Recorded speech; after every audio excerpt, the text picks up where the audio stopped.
Welcome to Real Impact Daily Inspirations here on Tell Me Your Story with Dennis Henson. This is our weekly get-together with Dennis to talk about one of the stories that appears in the Real Impact Daily Inspirations book, which is available to you. And I will tell you how you can get yourself a free copy or make yourself a purchase of a copy of the various formats. And we'll do that.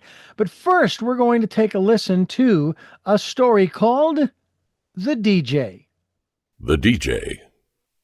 One of America's most sought-after motivational speakers, Les Brown, was born in an abandoned building in Miami.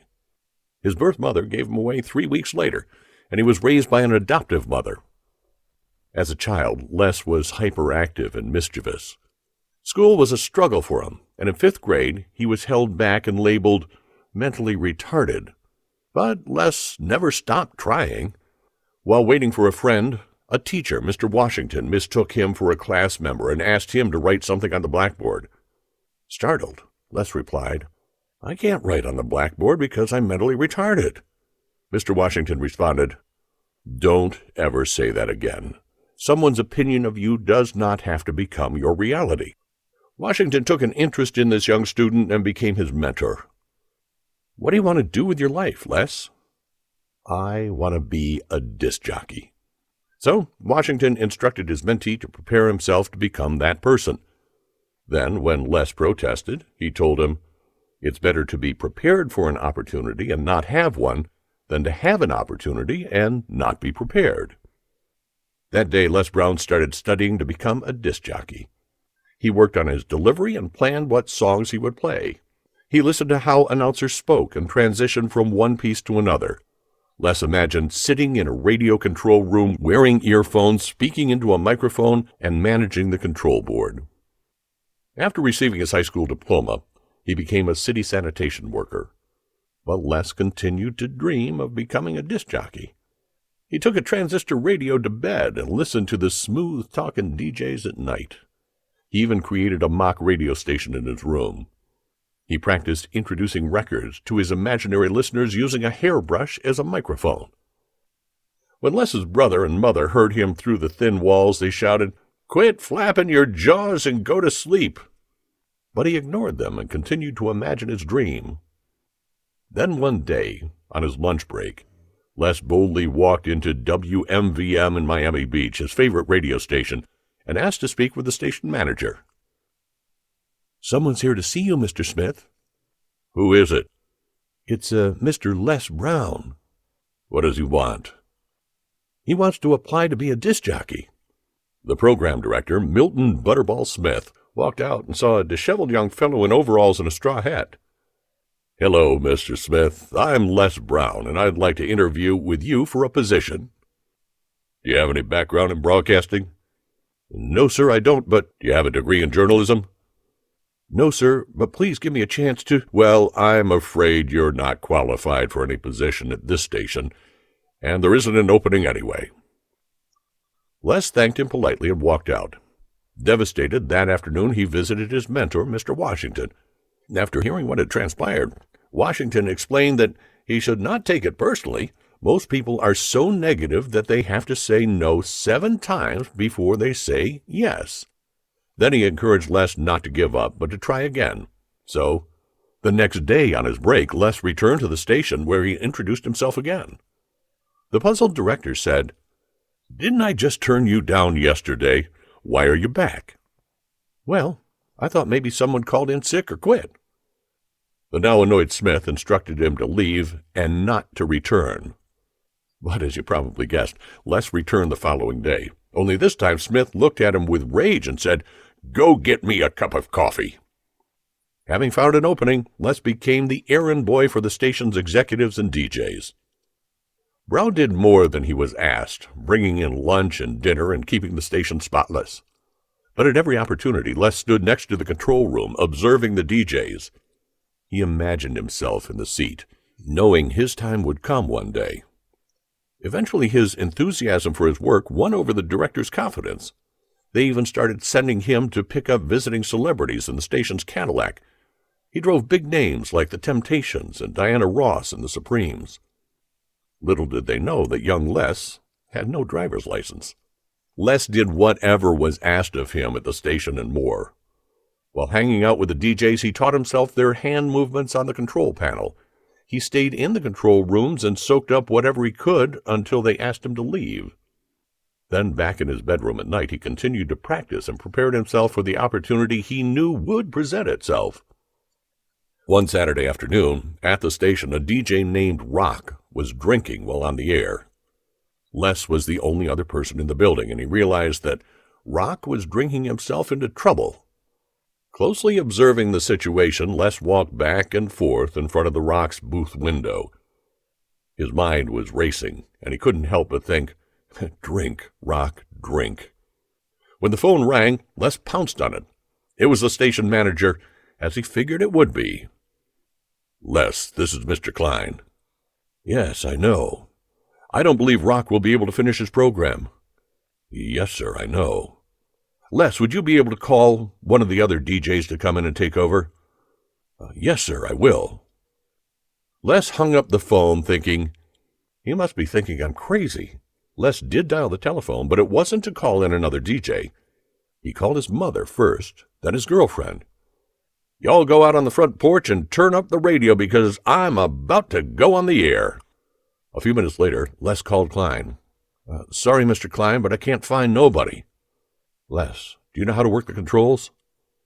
"Yes, sir." "Well, go in there and play some music, and Les, don't you say a word." "Oh, no, sir." Les couldn't wait to get his hands on those controls. First, he put on the little Stevie Wonder record Fingertips, and as the music played, he took his place in the DJ's chair, lowered the music, and in a deep but resonating voice articulated, "This is me, LB Triple P Les Brown, your platter-playing popper. There were none before me, and there'll be none after me. I'm the one and only, young and single, and I love to mingle, certified, bona fide, undoubtedly qualified to bring you satisfaction and a whole lot of action. Look out, baby, I'm your love man." Les's persistence and preparation paid off, and both the audience and the station management were blown away. From that humble beginning, Les Brown enjoyed a successful career in broadcasting, politics, and public speaking. Imagination is the preview to life's coming attractions. Albert Einstein. I'll tell you, being a person in this industry that he wanted into so badly, that is what I call perseverance, as well as taking what he really wanted and turning. I mean, the moment I heard him, "Can you call other DJs and see if who's available?" And I'm thinking, he ain't calling nobody. I love that. Yeah, it's a great story. It exemplifies knowing what you want. If you know what you want, then you got something that you can move toward every day. And if you form the habit of reading something positive every day that moves you in that direction, it keeps you focused on what you want, because your mind goes in 1,000 directions. And if you just let up a little bit, the next thing you know, you'll be going over here and looking for this and going over here. It's like a farmer planting corn, and then the next day, or right after the buds of the corn comes up, he says, "I think maybe I should have planted peas." So he pulls up all the corn and he plants peas, and he does the same thing over and over, and he never gets any crop. So it's really important that you focus on what you really, really want and develop a burning desire on that focus. Yeah. Those two things are it's like striking a match. I mean, the fire will happen much, much faster if you put those two things together. Oh, absolutely. Another element of that too that I'll add is not only knowing what you want and going after it. For me, there were two instances in my career in broadcasting where when I got some news that certain things were about to happen, I said, "Okay, I want to complete. I'm a man of completion. I like completing things." And so when the radio station I was working for before we moved to Santa Barbara was sold, uh, I could have, when I was told this in early January, I could have said, okay, I'm out of here. 2 weeks notice. I'm going to go look for another job. And there was something inside of me that said, no, I don't know where this is going, but I'm going to complete this. Even if that means I'm going to complete it and then I'm going to go out the door to someplace else. There was just something about, and there was a sense of satisfaction in completion. And it's the same thing when you know what you want and then you get it. There's that sense of satisfaction that I got it. I completed, so to speak, maybe this is the way to put it. I completed that goal.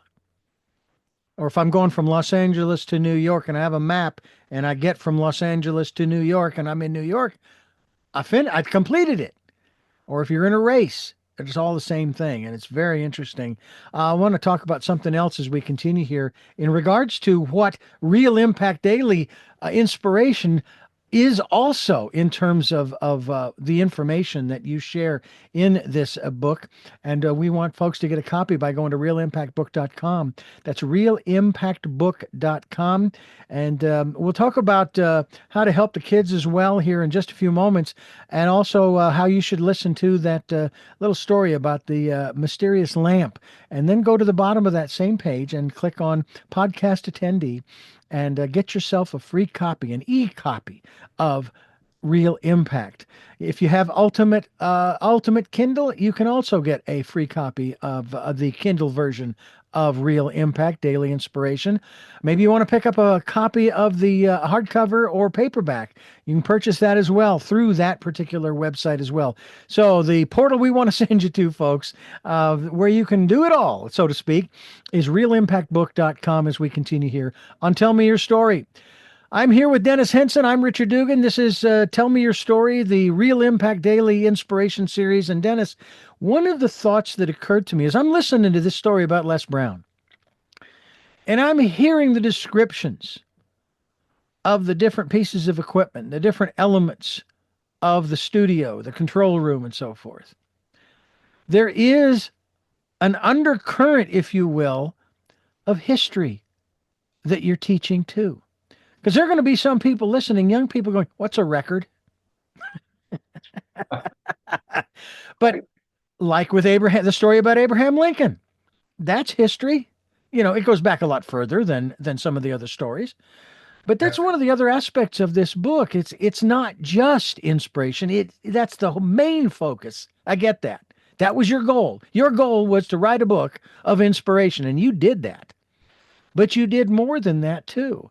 You've given us comedy or humor, things to laugh at, to lighten our load, so to speak, to laugh. But you're also giving us information that kind of paints an historic picture, if you will. I like that. These different elements there. That's wonderful. Part of the intrigue of the book is there's some mystery to it. Sometimes you'll be reading, and then all of a sudden at the end, it just hits you. Oh, is that who he's talking about? Wow, that's amazing. And then as you read Disney, that's the early part of the 20th century, and then Martha Berry is even earlier than that, and the Andrews sisters. You're going through World War I. You're talking about the Depression. You're talking about different things that were happening that a lot of young people may not even know about. Yeah. That the world was going through all these different things. But it further makes the point, it doesn't matter. You got it so much better now, but it doesn't matter what time you live in.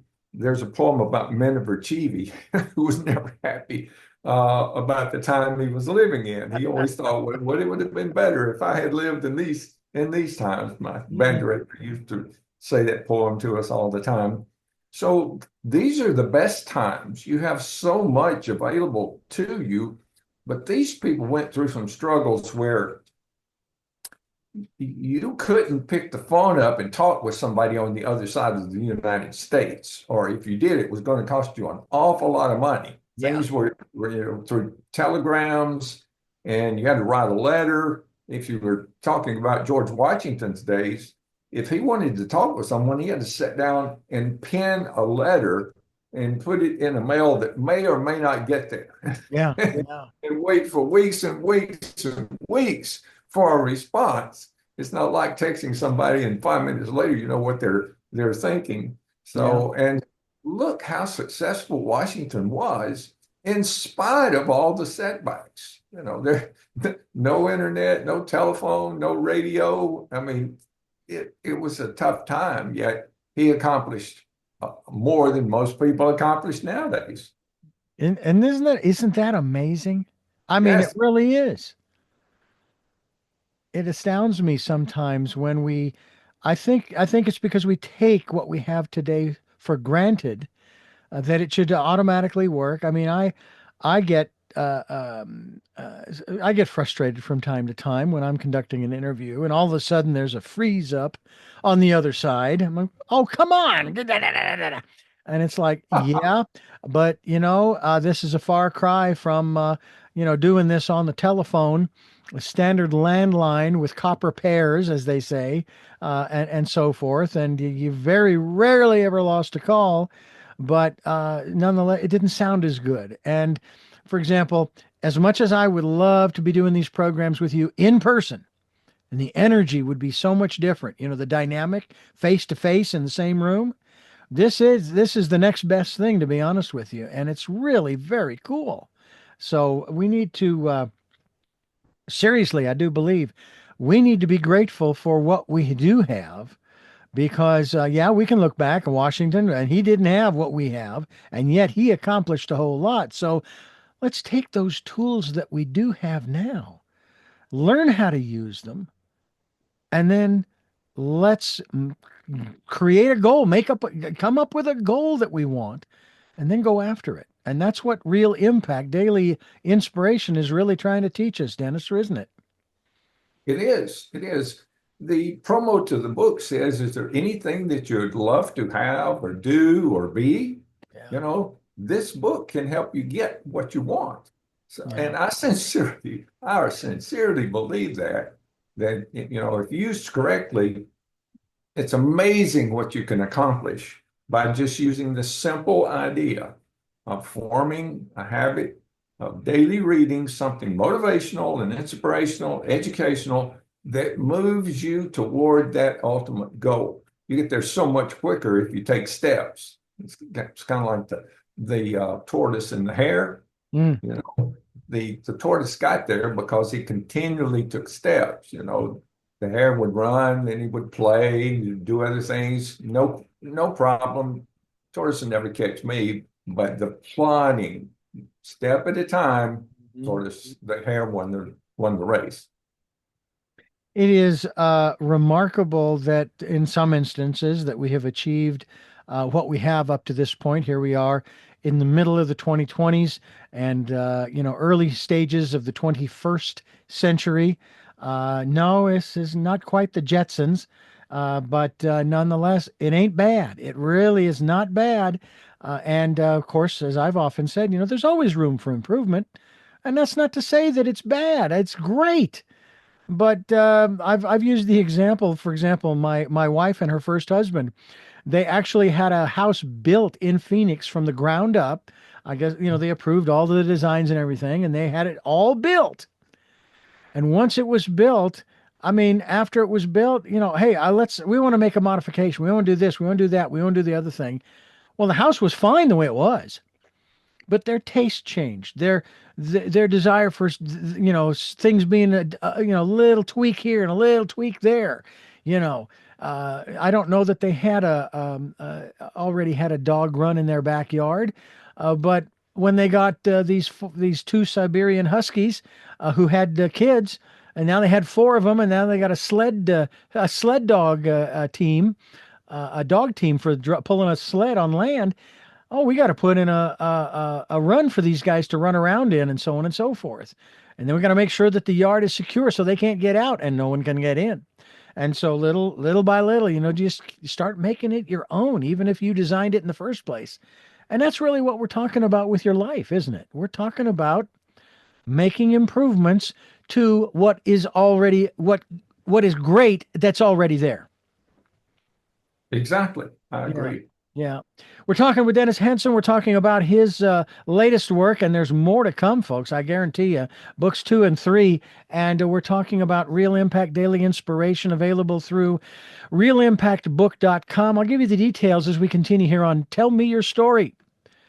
This is the Real Impact a daily inspiration series on Tell Me Your Story, and you can get yourself a copy by going to realimpactbook.com. That's realimpactbook.com. There's hardcover and paperback that you can purchase.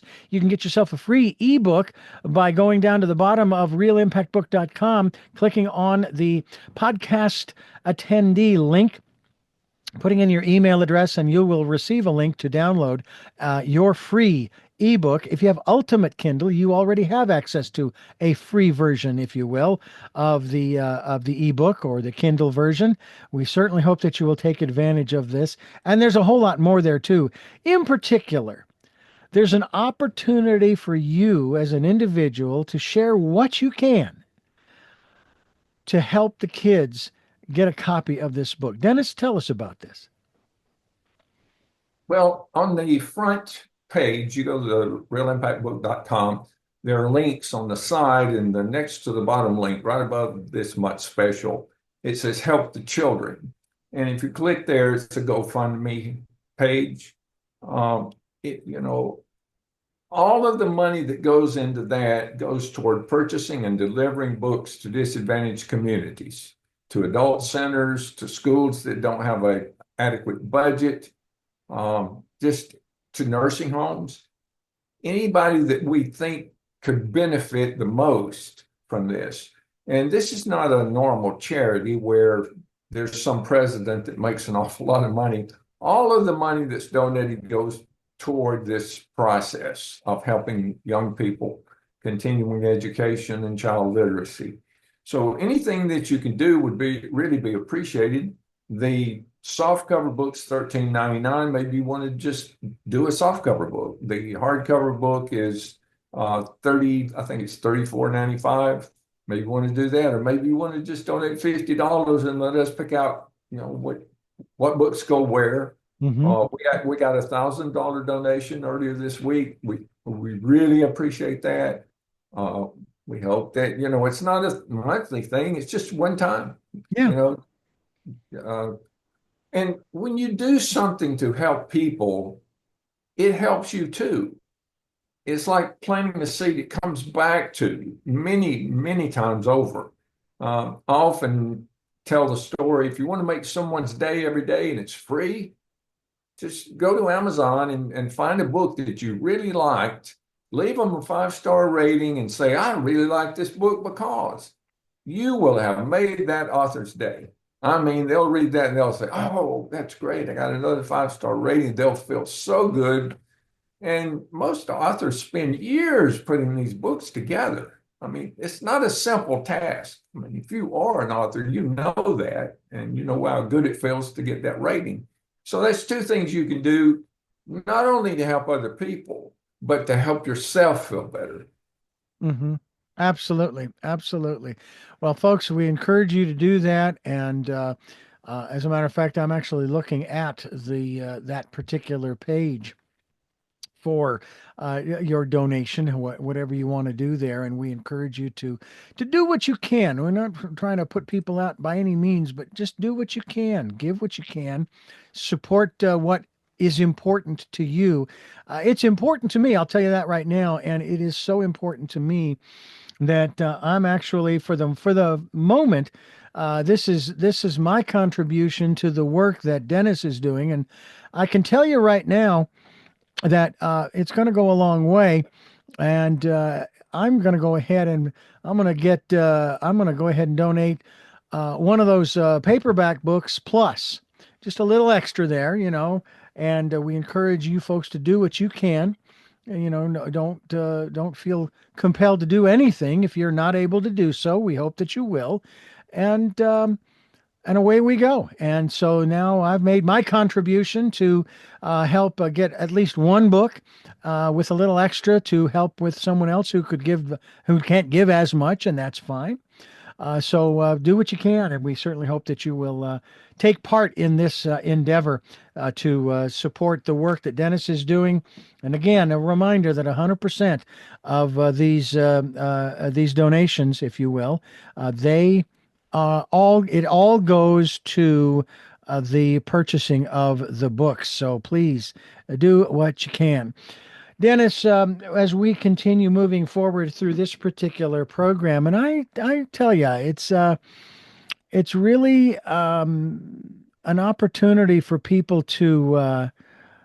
I talk about this for example, on my program, encouraging people if you'd like to be a part of what we are doing, and that's really all we're asking folks to do. There's a lot of different ways of getting involved in different things, and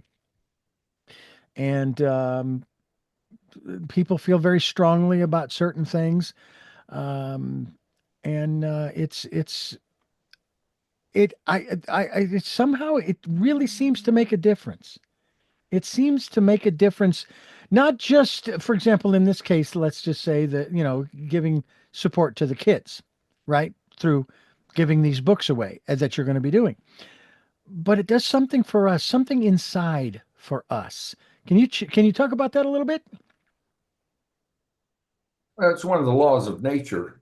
If you do something nice for someone else, it not only makes them feel better, it makes you feel better. Mm. And over time, if you plant enough of those seeds, that's going to come back to you in multiples. So my college band director, Dr. David L. Walters, he always, every time you saw him, he always, right before you left, he said, remember to be kind to each other. And he was so loved. I mean, anybody that ever knew that man just absolutely adored him. I don't know of anyone that didn't really admire him and care for him. So it came back to him. All the love he gave out came back to him many, many, many times over. And it works for you too. In fact, I'm writing a book right now called The Laws of Nature. And that's will be covered in that book. So that one should be out before the end of the year. And I'm really having fun writing it. It's much more interesting than I thought it would be. But yeah, it's something you may want to put on your list. In fact, when you get your free book, your ebook, there's a little square there. If you click on it, I'll let you know when another book comes out. I'm planning to have a book a month come out. I've got 5 real estate books already written, so that's 5 months. And I'm working on Real Impact 2 and 3 and the 7 Secrets of Success and the Laws of Nature. So I'm probably going to have 12 books out by the end of the year. And if you want to know about those, just click on the link. We'll let you know. Please do. Please do. And we certainly hope that you will also continue to stay tuned to the Real Impact Daily Inspiration series here on Tell Me Your Story. With all of the books out there, ladies and gentlemen, with all of the reading that you could be doing, I would highly recommend that you do a little reading from the Real Impact Daily Inspiration, the book that's available at realimpactbook.com. Dennis Henson is my guest. He's the author. He's got a library that he's going to be publishing in not too long of time. It's not a big library, but it's still a lot of books, and sharing his insights. And in the case of the Real Impact series, Dennis, you're sharing the insights of others as well through these stories.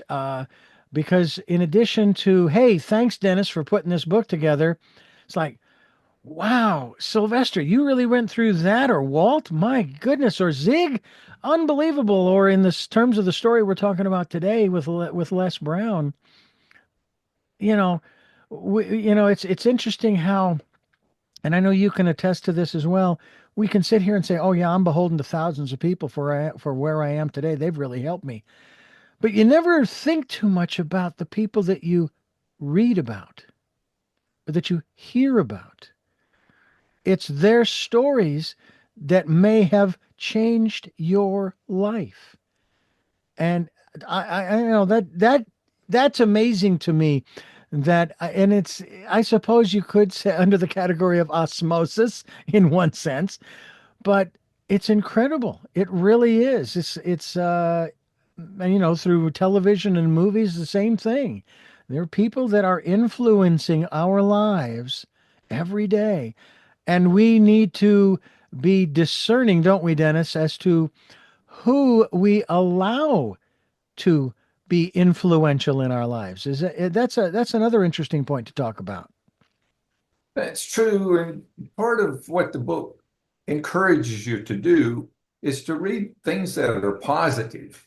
There's a lot of negative things going in the world, but if you concentrate on the positive, you feel a lot better.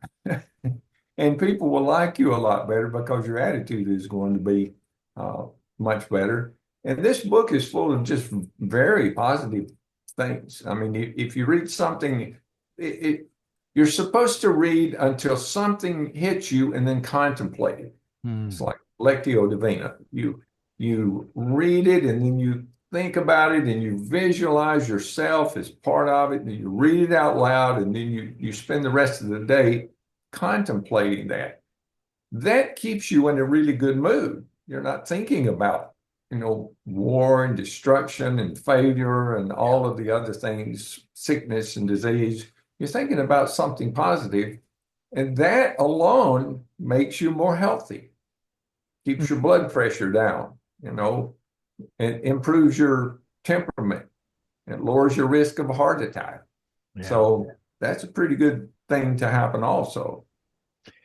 Did you find in many of the stories in this first book, this first edition, where there were some stories that, again, I know there were some that brought a tear to your eye, but some that touched you, but that made you laugh? Just you couldn't surprise. I mean, I can only imagine the stories. Let's say a story about Mel Brooks, for example, or or Stephen Wright, or Steve Martin, or any of the other Sarah Bernhardt and so forth. Now, I don't know that they necessarily have inspirational stories, but I would think that, like, there's a book, I think it was by Woody Allen, something about feathers. Anyway, what about that in terms of humor? The book actually wasn't written to have any humor in it, except there are a couple of stories that come to mind, the Steven Spielberg, and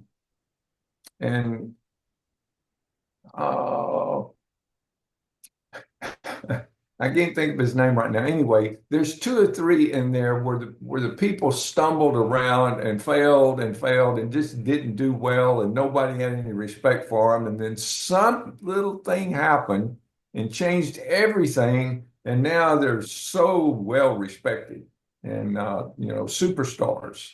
So, yeah, I guess that would be the answer to that. But the thing that's going to that you'll enjoy, and that's the reason I didn't give it away, is you're going to be reading along, and then you get to the end, and it's going to unveil who this person is, and you're going to go, no, I can't believe that I was reading this and I didn't know until it hit right at the end.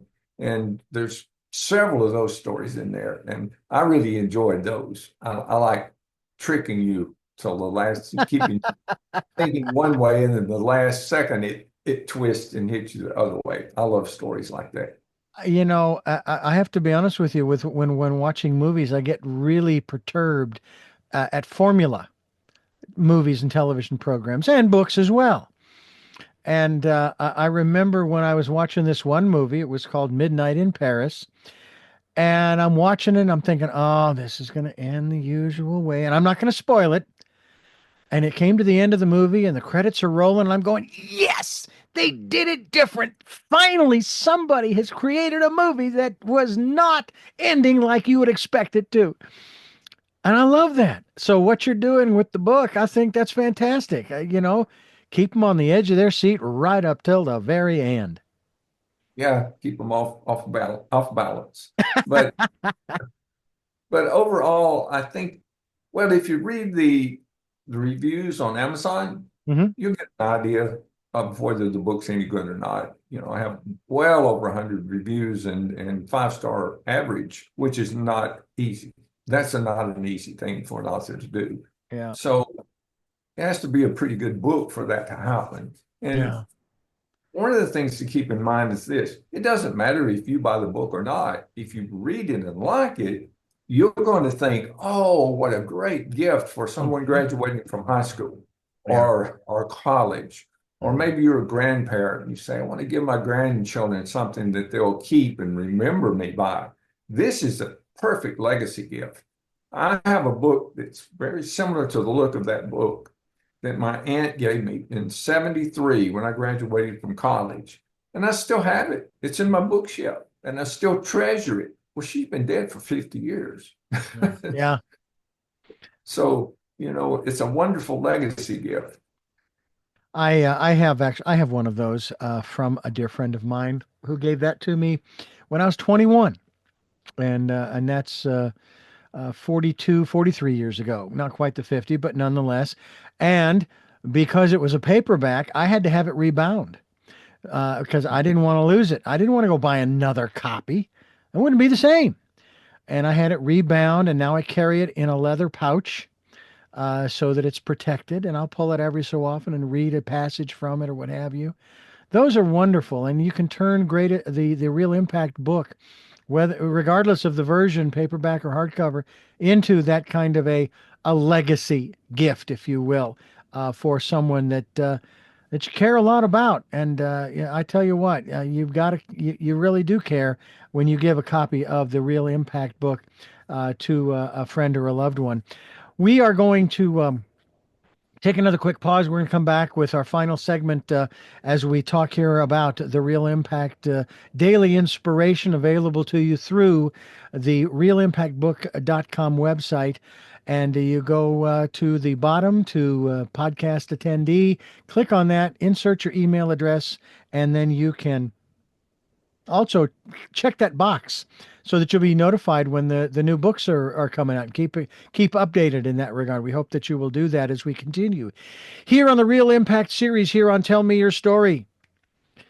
I'm Richard Dugan along with Dennis Henson, and the series that we are doing. We've done as of this particular session, this particular episode, Dennis. This is our 21st episode. And My it's goodness. amazing what we have covered thus far in your book, Real Impact. And I can only imagine what the next 20 episodes will hold. And we'll deal with many more of the stories, yes, but we will also dive into some of the quotes as well as some of the poems. And maybe, there's an idea of touching on some of these other books in your list of inspirational books that you felt would be good for people to have, and bring up a title and say, okay, well, let's talk about this one here. What really impressed you about this particular book? Because each one is going to have a little different impact on one's life. And then, of course, I'm sure that some of these books you have reread over the years, and they give you new insights. And it wasn't because you missed anything, it's just because between the two readings, you've lived life. You've had experiences, you've met people. So the impact changes. And the same thing would be true with Real Impact. It's funny you mentioned that. Just the other day, I was listening to Think and Grow Rich again Hmm. on YouTube. And I was thinking, this guy has made millions of millionaires, and he's been dead for 50 years. And then I looked, and there were 891,000 people that had clicked on this YouTube. 800 and almost a million people are listening to this. Mm. And there's just no telling how many of those books have sold and how many people he's helped. And that's that's my dream. I want to help a lot of people. 50 years from now, I want people to go to whatever they have and click on and say, let's listen to this. This is very motivational. So that's one of my dreams. Well, I'll tell you what, I do believe the dream is slowly coming true. And for each one of us, we stay focused. And yes, if you don't know where you're going, you better figure that out. You better figure out where you want to go. That's one of the first lessons that Dennis has shared with us throughout this series thus far is you need to have a goal. And then once you have decided what you want, and here's the other beautiful thing about that, Dennis, you pick a goal and you move forward and you achieve that goal. Guess what? You get to pick another one and then another one and then another one.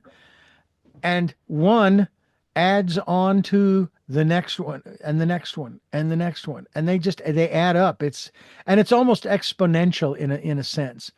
I used to think that when I wasn't working in radio, I was wasting my time at that job.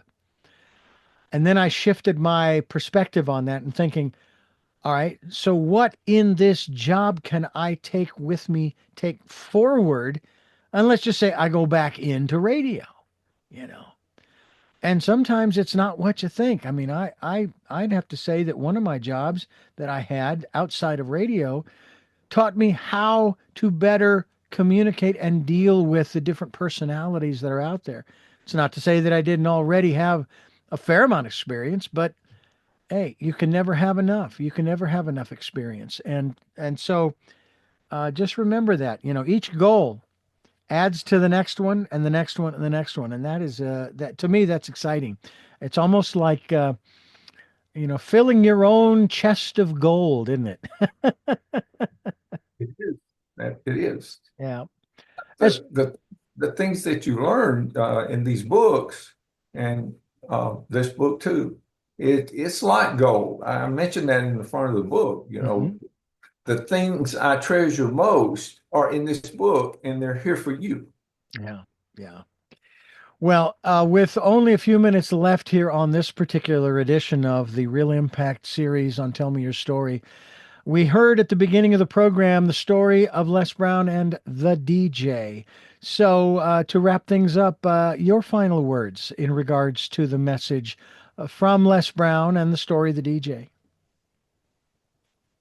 The most powerful part is that once he decided this is what I want to do, I want to become a DJ, and he started working on it using a brush for a microphone and preparing himself, listening to transistor radio and thinking of what he was going to say. When the opportunity arose, he was ready.